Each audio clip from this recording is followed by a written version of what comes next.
Hello बच्चों, आज हम हिंदी में पढ़ेंगे लिपि। जैसा कि आप बच्चों को क्या होता है लिपि, हिंदी व्याकरण में हम जैसे पढ़ा है भाषा बोली, तो इनमें क्या होता है थोड़ा सा बच्चों को कठिनाई महसूस होती है, लेकिन आपको डरने की बिल्कुल भी जरूरत नहीं है। जैसा मैंने आपको बताया पहले कि हिंदी में कितने होते हैं, भाषा के रूप कितने हैं, 3। जैसे लिखकर, लिखित, मुख से बोलकर, मौखिक, और जब हम कोई भी चीज को संकेतों से, इशारों से, या हम किसी को मतलब कोई कोड वर्ड्स देते हैं जिसे कूट भाषा कहते हैं, उससे हम जब उसे बताते हैं तो वो कहलाती है सांकेतिक। तो इसी में फिर हमने बताया था आपको बोली। बोली में क्या था कि क्षेत्र, जिन जिन क्षेत्रों में अलग अलग क्षेत्रों में अलग अलग बोली बोली जाती है, तो उसकी परिभाषा क्या हुई, क्षेत्रीय भाषा को बोली कहते हैं। और ये हर क्षेत्र में अलग अलग होती है। जैसे अभी आप भरतपुर में हैं तो यहाँ का क्या है, ब्रज क्षेत्र में आता है, तो यहाँ की जो बोली है वो कैसी है, ब्रज के टच में रहती है।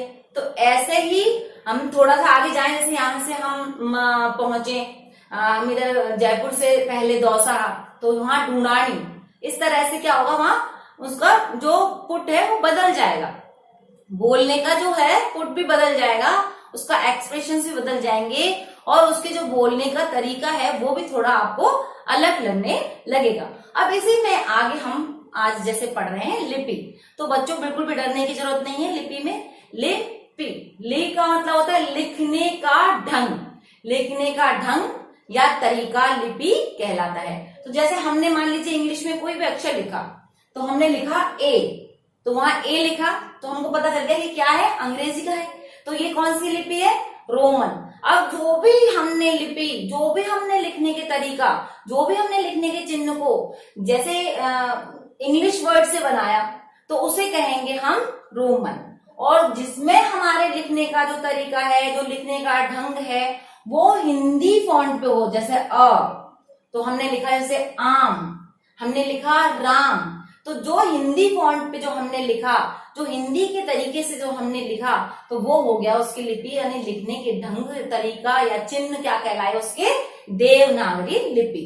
तो जैसे अब मराठी है तो उसमें है पिण्याचे पानी, तो आप भले ही उसे समझ नहीं पा रहे, पिण्याचे पानी क्या है, पीने का पानी, लेकिन आप उसे पढ़ पा रहे हैं। ऐसे आप गुजराती है तो उसका अर्थ ना समझें, लेकिन जो उसके लिखने का ढंग है, जो उनके अक्षरों के लिखने का तरीका है, वो हमारे हिंदी के जैसे ही है।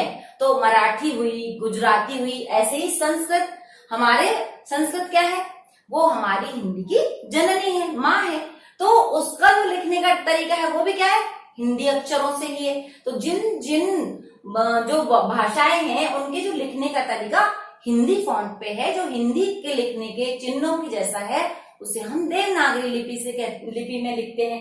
तो इस तरह से हम लिपि को क्या कहते हैं, लिखने के चिन्ह, लिखने का ढंग, लिखने का तरीका, ये इसकी परिभाषा है कि किसी भी भाषा को लिखने का ढंग या उसका तरीका उसकी लिपि कहलाता है। तो जैसे हिंदी की लिपि कौन सी हुई, देवनागरी। गुजराती की लिपि कौन सी हुई, देवनागरी। मराठी की लिपि कौन सी हुई, देवनागरी। ऐसी संस्कृत की लिपि कौन सी हुई, देवनागरी। अब फ्रेंच हो, जर्मन हो, स्पेनिश हो, तो उन सबकी जो है वो लैंग्वेज किस में लिखी जाएगी, वो इंग्लिश वर्ड्स फॉन्ट्स पे लिखी जाएगी। तो वो सारे क्या कहलाएंगे, वो सभी रोमन लिपि कहलाएंगे। ऐसे ही उर्दू, अरबी, तो उनकी जो उर्दू अरबी की जो लिपि आपने देखा, उर्दू जो है इस तरह से उल्टा यहां से हम लिखने लगते हैं, उसके चिन्ह होते हैं, वो कैसे होते हैं, फारसी के। तो उसकी जो लिपि है वो किसकी कहलाएगी, फारसी। ऐसे ही जो हमारी कौन सी है, जो पंजाबी है, पंजाबी जो लिखते हैं वो कौन सी लिपि में लिखते हैं, गुरुमुखी। तो उनकी जो है लिपि गुरुमुखी कहलाती है। तो लिपि में बस इतना ही हमको जानना होता है कि उसके लिखने का ढंग कौन सा होता है, हम उसी से उसकी लिपि को पहचान लेते हैं। आपको बिल्कुल भी डरने की जरूरत नहीं है। आपने देखा इंग्लिश फॉन्ट पे है, चाहे वो आपको जैसे टांके, टांके और कुछ भी लिखा हुआ है, लेकिन आप उसके वर्ड के मीनिंग को नहीं समझ पा रहे हैं, लेकिन वो लिखा हुआ है DANKE, ऐसा कुछ भी लिखा हुआ है, लेकिन वो लिखा हुआ है अंग्रेजी में, तो आपको वो समझ जाना है कि रोमन में लिखा हुआ है। तो ये हो गया अपना लिपि। अब इसके बाद हम इसके आगे के उसमें पढ़ते हैं व्याकरण। व्याकरण में सबसे पहले हम जैसे इसको विच्छेद करेंगे तो वी आ करण। तो वी का मतलब है विशेष रूप से, आ मीन्स पूरी तरह और करण मीन्स उसको उसकी व्याख्या करना। यानी किसी चीज को हम उसको पूरी तरह से उसकी व्याख्या कर पाए, वो उसका व्याकरण कहलाता है।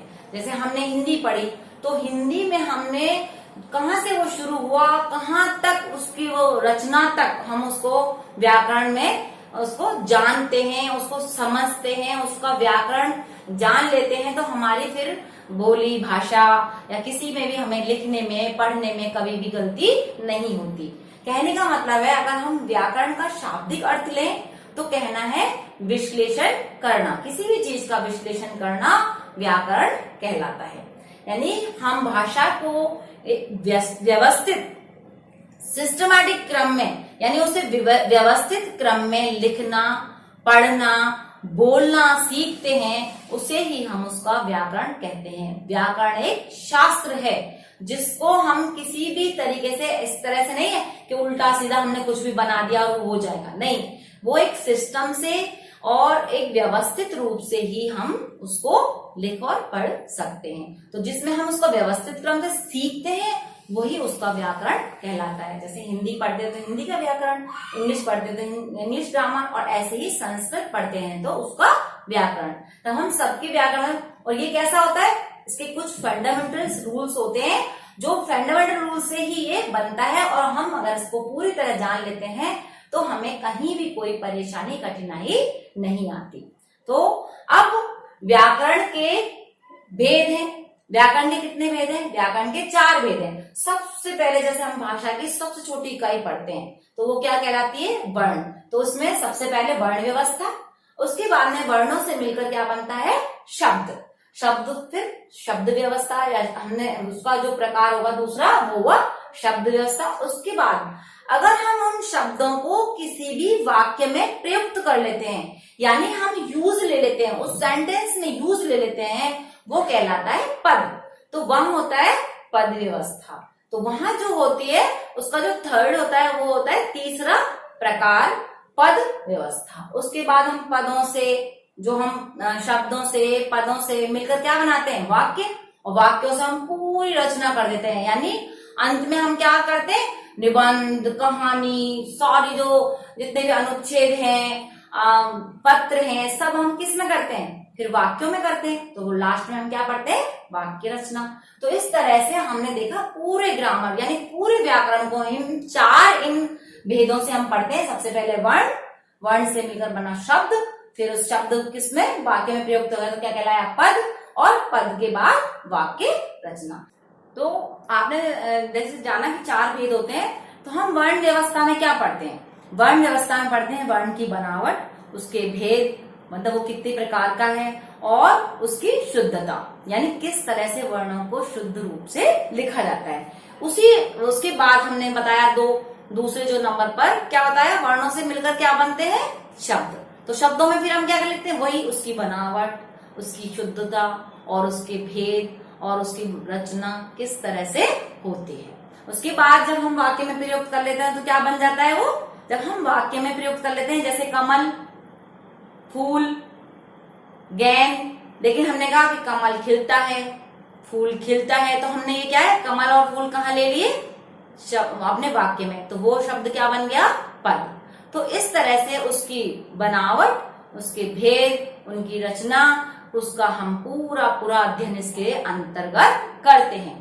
उसके बाद है वाक्य व्यवस्था। तो वाक्य व्यवस्था में क्या करते हैं? ऐसे ही वाक्य की शुद्धता, उसकी रचना, उसके भेद और उसका वर्गीकरण, उसकी पूरा जो है उसके अंतर्गत उसके बारे में हम जानकारी लेते हैं। तो यही हमारा पूरा व्याकरण है, और इन्हीं को अगर हम पूरे 4 को अच्छे से पढ़ लेते हैं तो हम क्या बन जाते हैं? व्याकरणिक, यानी व्याकरण को जानने वाले।